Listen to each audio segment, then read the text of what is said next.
A very good morning, children. Welcome to the psychology classroom. I hope you all are fine and everybody is fine at home. I just hope that you all are working properly and studying properly as your annuals are coming near to you. So I just hope that आप सारी चीज़ें अच्छे से कर रहे होंगे. Topic आज जो मैं आप सभी से डिस्कस करने वाली हूँ वो चैप्टर 5 के क्वेश्चन आंसर्स को डिस्कस करने वाली हूँ, जिनमें सबसे पहला क्वेश्चन है चैप्टर 5 में, define attention and explain it's property. Define attention full stop, explain its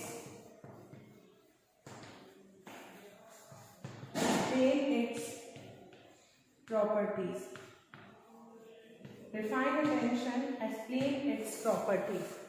ठीक है, ये क्वेश्चन है. इस क्वेश्चन में आपको आंसर करना है कि what is attention, and you have to define the attention, and then you have to define the properties and the characteristics of attention. So again, with the answer, again your heading should be attention. Attention आप heading डालेंगे, ठीक है. फिर बताएंगे attention क्या है. So basically attention is focusing on one stimuli out of many stimuli. अगर आप बहुत सारे stimuli में से किसी एक ही stimuli पे फोकस कर रहे हो तो that is means it is an attention.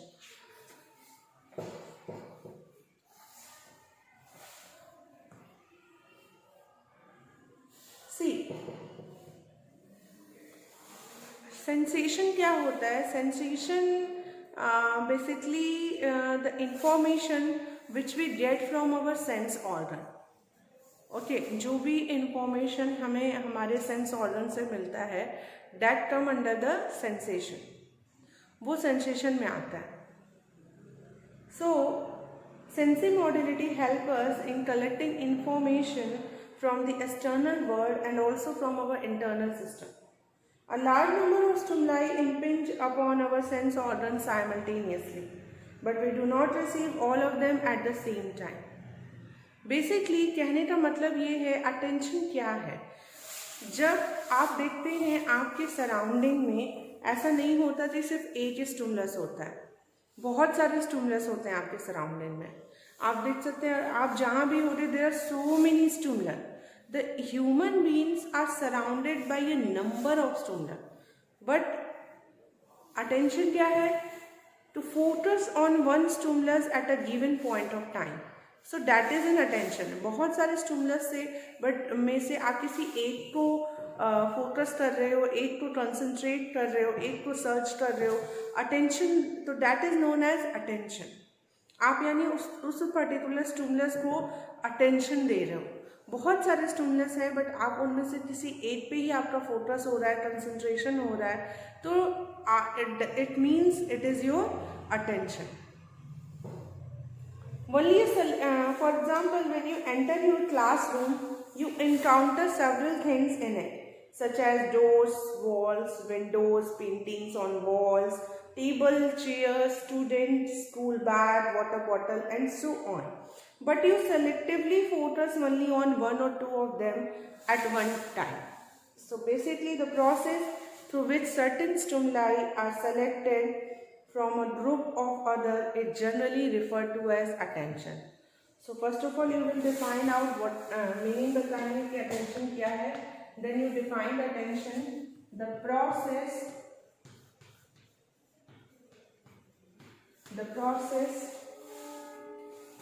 through which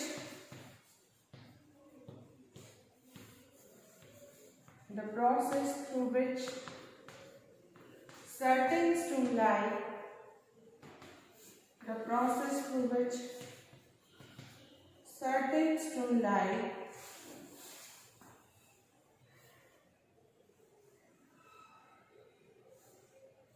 are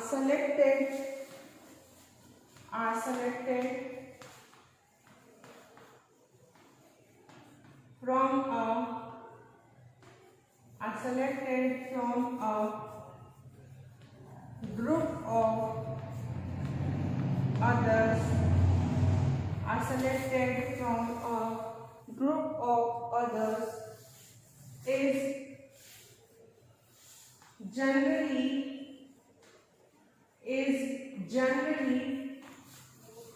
referred to as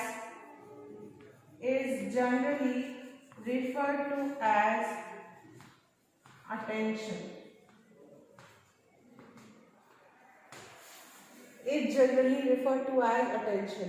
So attention क्या है?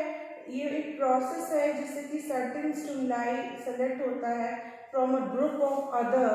It generally referred to as attention. ठीक है, आगे बढ़ेंगे अब. इसमें इस क्वेश्चन में, पर्टिकुलर क्वेश्चन में एक और क्वेश्चन है जिसमें कि प्रॉपर्टीज लिखनी है. ठीक है, तो आई जस्ट होप आपने इसको नोट डाउन कर लिया होगा. नाउ आप इसमें अटेंशन की मीनिंग के बाद आप इसकी हेडिंग बताएंगे. अटेंशन के बाद आपकी सब हेडिंग होगी properties. Properties of attention. Properties का मतलब होता है बेसिकली कैरेक्टरिस्टिक्स कह सकते हो या फीचर्स कह सकते हो. Okay, characteristics of attention. ठीक है, कैरेक्टरिस्टिक्स क्या हैं अटेंशन के, प्रॉपर्टीज क्या हैं, तो ये आपको बताना है. At the point it may be noted that beside selection attention also refers to several other properties. Means selection ही नहीं करता, अटेंशन में सिर्फ सिलेक्शन ही नहीं होता, इनके अलावा भी कुछ दूसरे प्रॉपर्टीज होते हैं अटेंशन में, जैसे कि alertness, concentration and search. So these are the property we will discuss. First, alertness. जब हम attention करते हैं तो alert भी होते हैं. फिर उसके बाद हम concentration भी होता है, concentration. और फिर उसके बाद the third one is search.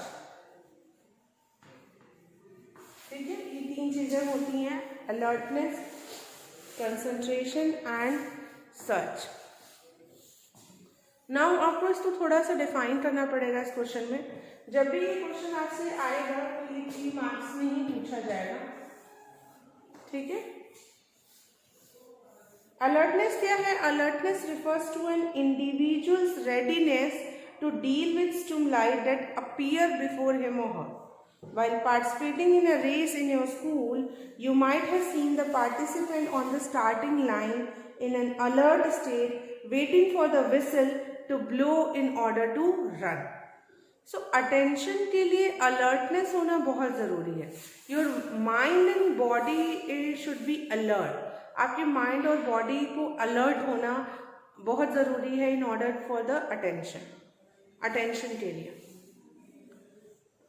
One important thing, जैसे एग्जाम्पल भी है. For example in the race आप देखते हैं कि जो रेसर्स होते हैं they are very much alert for the whistle and the sound which the referee will give, so that they will listen and they are about to be running position.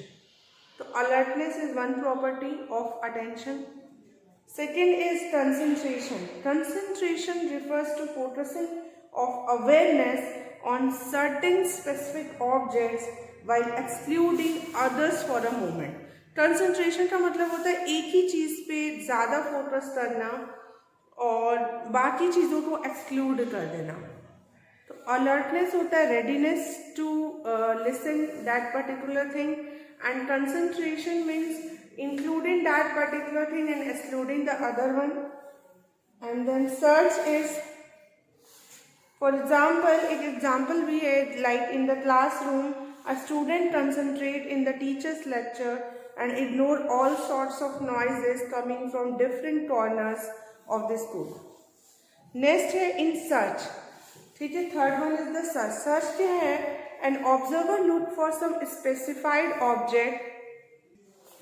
An observer look for a specified subset of objects among a set of objects. So search क्या है? बहुत सारी चीज़ों में से कुछ चीज़ों को ढूंढना, तो that is a search. So basically children attention में ये तीनों चीज़ें आती हैं, ये तीनों चीज़ें इन्वॉल्व होती हैं, alertness, concentration and search. Alert means you are mentally ready and mentally prepared for attending any stimuli. Concentration means excluding other thing and just focusing on one thing. And search means searching for the particular object out of the set of objects. इसका भी example है, like when you go to fetch your young sister and brother from the school, you just look for them among innumerable boys and girls. जैसे कि आप अगर किसी को लेने जा रहे हो, जैसे कोई पर्सन है अपने भाई बहन को लेने जा रहा है, तो the particular person search for the siblings out of so many numberable boys and girls. So all these activities require some kind of efforts on the part of the people. So attention in this sense refers to effort allocation. इन सारी चीज़ों में आप person को effort लगाना पड़ रहा है, सारी चीज़ों में एफर्ट लग रहा है. तो एक तरह से हम ये भी कह सकते हैं कि अटेंशन क्या है, एफर्ट एलोकेशन है. ठीक है, it required very much effort. So आप इस क्वेश्चन का आंसर इसी तरह से करेंगे, अटेंशन पहले बताएंगे और फिर अटेंशन के ये तीनों प्रॉपर्टीज बताओगे. Now if you want to write it down, you can write it down and I just hope that आपने लिख लिया होगा इसे और इस क्वेश्चन को समझ भी लिया होगा. Now I will move toward to the next question. Second question हम लोग समझते हैं. What will be the second question from this chapter which is important.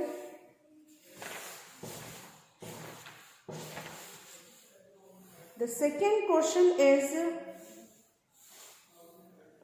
state the determinants of selective attention and how does selective attention differ from sustained attention.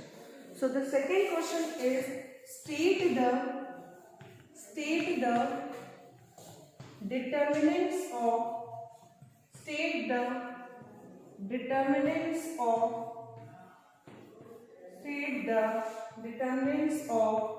selective attention.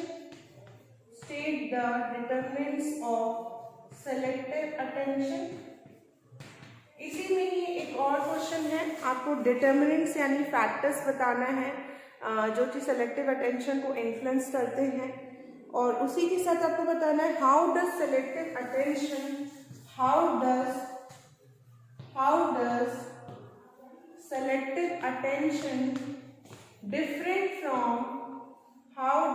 selective attention different from sustained attention. How does selective attention different from sustained attention? Basically मतलब कहने का ये कि selective this particular question is involving the two questions where you have to tell about the determinants of selective attention and then you have to tell about how selective attention differ from sustained attention. कैसे selective attention जो है वो sustained attention से differ होता है, अलग होता है. ठीक है, so this particular question whenever it is asked in the 4 marks question. ठीक है, 4 marks में ये आ सकता है. So I just hope that you will note down these questions. आप ये questions note down करो. Now I am going to explain this one. अब हम लोग इन चीज़ों पे डिस्कशन करेंगे, इस क्वेश्चन को सॉल्व करेंगे. So I am rubbing this question now. I hope you have written it. If not, please write it down. Okay, now I am rubbing it. Now we will discuss about this question. The question is in the first part of the question. It is asked the determinants of selective attention. The first part of the question is determinants of selective attention. So for answer such kind of question, first of all you will describe about selective attention. आप सबसे पहले ये बताओगे कि selective attention होता क्या है, then आप बताओगे कि determinants इसके क्या हैं. So selective attention मतलब कि focusing on one stimulus, selecting one stimulus out of many stimulus. So that is a selective attention. एक स्टिमुलस को सेलेक्ट करना बहुत सारे स्टिमुलस में से, so उसे हम सेलेक्टिव अटेंशन कहते हैं. ओके, तो ऐसा क्यों होता है, कब होता है, इस तरह के सिचुएशन कब आते हैं, ऐसा क्यों होता है कि बहुत सारे स्टिमुलस में से हम लोग सिर्फ एक ही स्टिमुलस को सेलेक्ट करते हैं. तो what is the reason behind this one? This we will study over here. Okay, so first of all आप बताओगे selective attention क्या होता है, ठीक है, ये बताएंगे.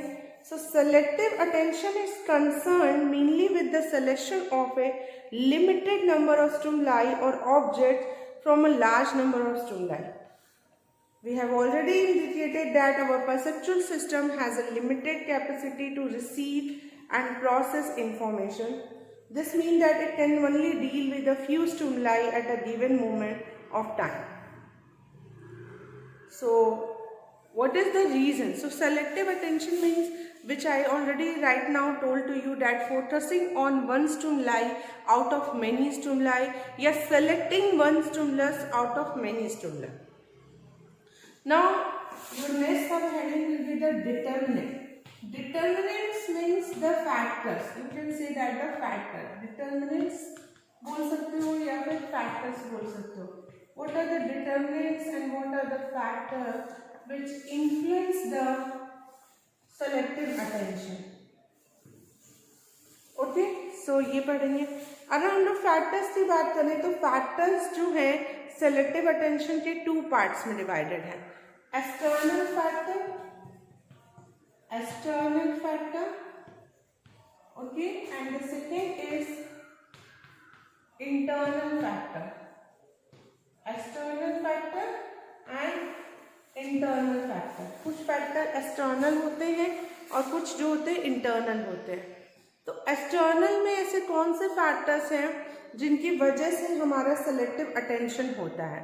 तो ये points आप इसमें लिखेंगे, क्या क्या ऐसे factor हैं जिनकी वजह से ऐसा होता है, ठीक है. So external factors are the related to the features of the stimuli. ये features of stimuli के features से related है. जैसे other things held constant, तो जैसे size, intensity, motion appear to be important determinant of attention. So सबसे पहला है कि किस stimulus की characteristics कैसी है. अब जैसे कि large stimulus है, अगर stimulus large है तो भी आपका attention कैच करेगा. It is so. अगर stimulus large है, अगर stimulus large है तो भी attention कैच करेगा. जैसे कि आपने देखा होगा, आप रोड पे जाते हो, होर्डिंग्स होती हैं, बहुत सी चीज़ों के होर्डिंग्स लगे होते हैं. तो आप देखोगे बेटा कि जो स्मॉल होर्डिंग्स होती है उस पर आपका क्या ध्यान जाता है, आप सेलेक्टिव अटेंशन पर. जो लार्ज होर्डिंग्स बड़ी बड़ी होती हैं उन पे बहुत जल्दी आपका ध्यान जाता है.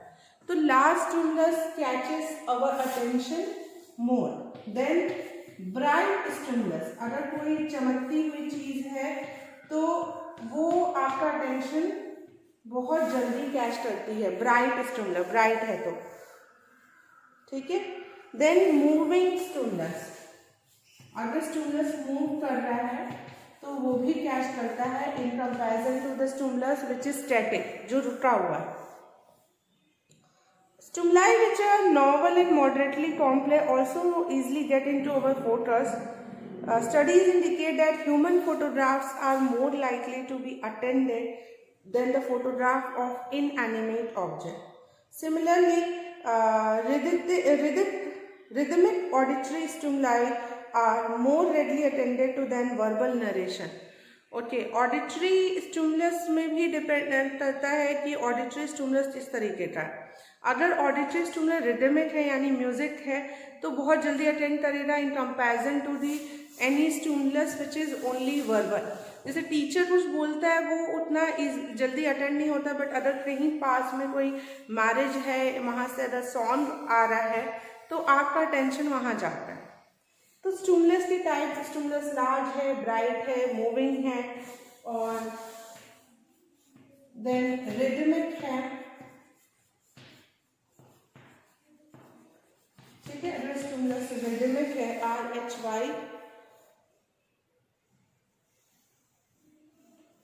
RHYTHMIC, ठीक है, रिदमिक है. देन आपका जो स्टिमुलस है उसकी इंटेंसिटी कैसी है. इंटेंसिटी अगर जिसकी बहुत हाई होती है तो वो बहुत जल्दी अटेंड होता है.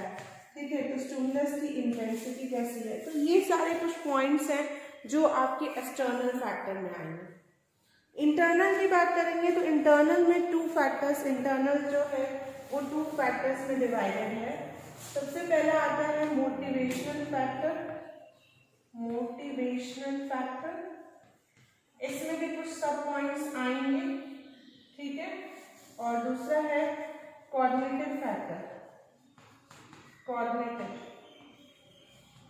मोटिवेशनल फैक्टर एंड कॉग्निटिव, इसमें भी कुछ सब पॉइंट्स आएंगे, ठीक है। इन्हें हम लोग पढ़ते हैं। So internal factors lie with in the individual, ये क्या था, ये स्टिमुलस के फीचर्स थे।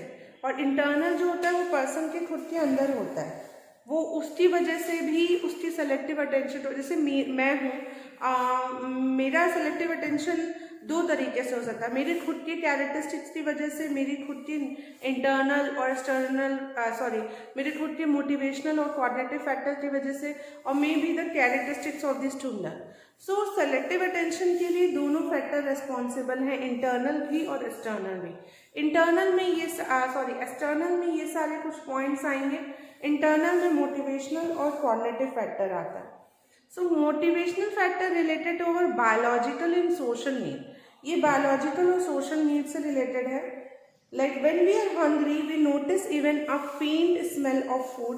A student taking an examination is likely to focus on a teacher instruction more than other student. So जैसा हमारा नीड होता है वैसे ही हमारा अटेंशन होता है।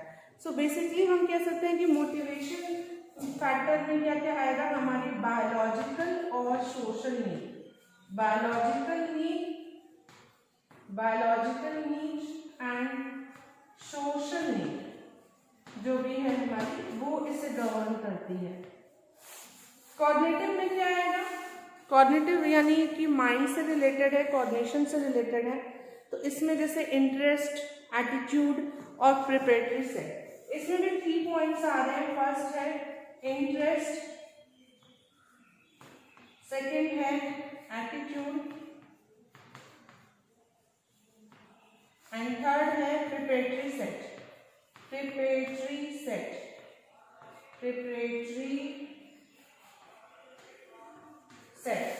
तो ये 3, preparatory set is not visible, so I will write down it here. Interest and attitude is visible. Okay, now इसमें नहीं आएगा आपका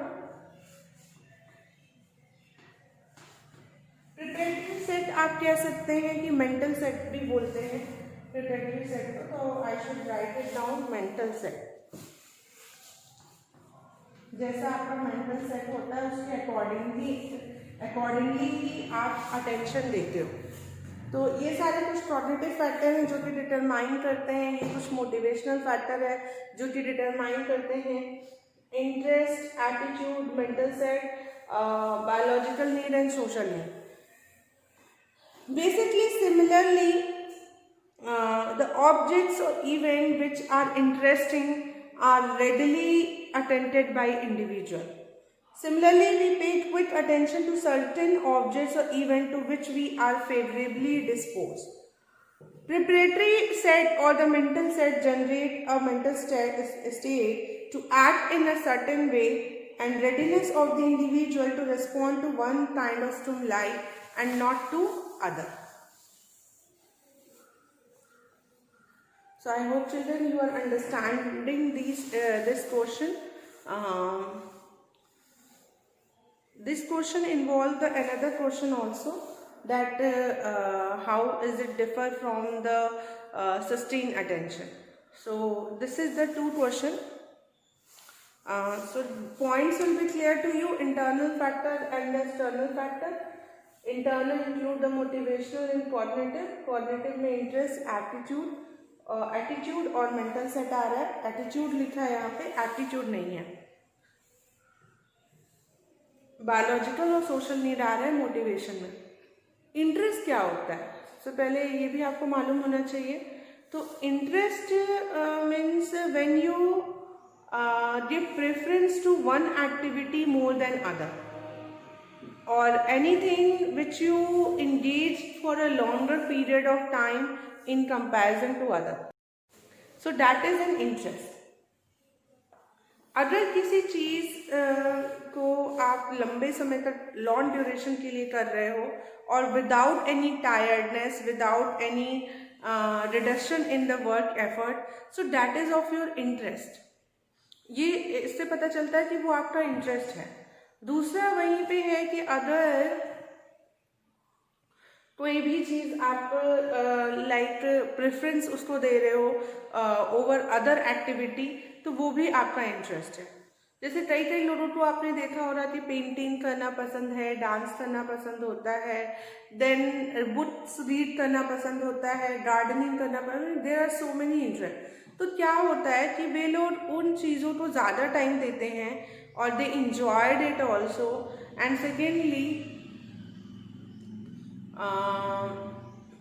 second important part is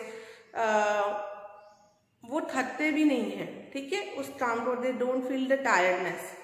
secondly वो उस एक्टिविटीज़ को ज़्यादा प्रेफरेंस देते हैं in comparison to the other activity. Other activity के अलावा उनको वो ज़्यादा प्रेफरेंस देते हैं. सो ये है basically about the interest. Attitude क्या होता है? What you thought, what is your thought regarding any topic, any object, any person, that is attitude. Mental set यानी प्रिपरेटरी सेट, जो आप सेट किए हो, अपने माइंड को जो आप सेट किए हो, that is a mental set. ठीक है, so it is clear to you all. Cognitive, interest, attitude and mental set. So ये तीनों interest, attitude and mental set come under the cognitive factor. So children, हमारा question था कि what are the determinants of selective attention and how it is differ from the sustained attention. So इस question को आपने सबसे पहले बताया what is selective attention, then आपने बताया कौन से फैक्टर हैं जो कि selective attention को इन्फ्लुएंस करते हैं. तो दो इम्पॉर्टेंट डिटर्मिनेंट और फैक्टर हैं, एक है external factor and another is internal factor. External factor include the features of the stimulus, जो स्टिमुलस का फीचर है उसको. तो स्टिमुलस कैसा है, ये भी हमारे अटेंशन को गवर्न करता है और हमारे अटेंशन को कैच करता है. जैसे कि स्टिमुलस अगर लार्ज है, स्टिमुलस ब्राइट है, मूविंग है, रिदमिक है, इंटेंसिटी हाई है, तो ऐसे स्टिमुलस बहुत जल्दी हमारे अटेंशन को कैच करते हैं. वहीं हमारा खुद का भी कैरेक्टरिस्टिक्स सेलेक्टिव अटेंशन में मदद करता है. जैसे कि हमारे कुछ इंटरनल फैक्टर जैसे मोटिवेशनल और कॉग्निटिव. मोटिवेशनल यानी हमारी नीड के अकॉर्डिंगली भी अटेंशन होता है. बायोलॉजिकल नीड क्या है, सोशल नीड क्या है, उसके अकॉर्डिंगली भी हमारा अटेंशन होता है. उसी तरह कॉग्निटिव यानी हमारा इंटरेस्ट क्या है, हमारे एटीट्यूड क्या है, हमारा मेंटल प्रिपेयर्डनेस क्या है, ये भी गवर्न करता है हमारे अटेंशन को, हमारे selective attention. Now selective attention sustain attention से डिफरेंट कैसे है, ठीक है, ये हमें पढ़ना है. If you want to write it down, it will be very beneficial for you as a notes and for writing in your examination children. Really now I am loving it with the hope that you all have get enough time for writing this one, and make habit that while watching this video you will also develop a tendency to write it also meanwhile. So now you have to tell about what is the difference between selective attention and sustained attention. Sustained में एक नाम आपको दिख रहा होगा, word है sustain. Sustain का मतलब होता है बने रहना. ओके, कंटिन्यूसली कोई भी चीज पे बने रहना. तो सस्टेन सेलेक्टिव मतलब होता है selecting one stimulus out of many stimula, and sustain मतलब होता है focusing on one stimulus for a longer period of time. So this is the basic difference between selective attention and sustain attention. And the determinants also of sustained attention, there are also a determinant which determine the sustained attention. Obviously अगर हम लोग बहुत stimulus में से किसी एक stimulus को attend कर रहे हैं तो इट मीन्स कि कुछ तो फीचर्स होंगे जो अटेंड हो रहा है. सिमिलरली किसी एक चीज़ पे लंबे समय तक हम लोग अगर फोकस कर रहे हैं तो ऑब्वियसली उसमें भी कुछ कैरेक्टरिस्टिक्स होंगी कि जिसकी वजह से हम लोग ऐसा कर पा रहे हैं।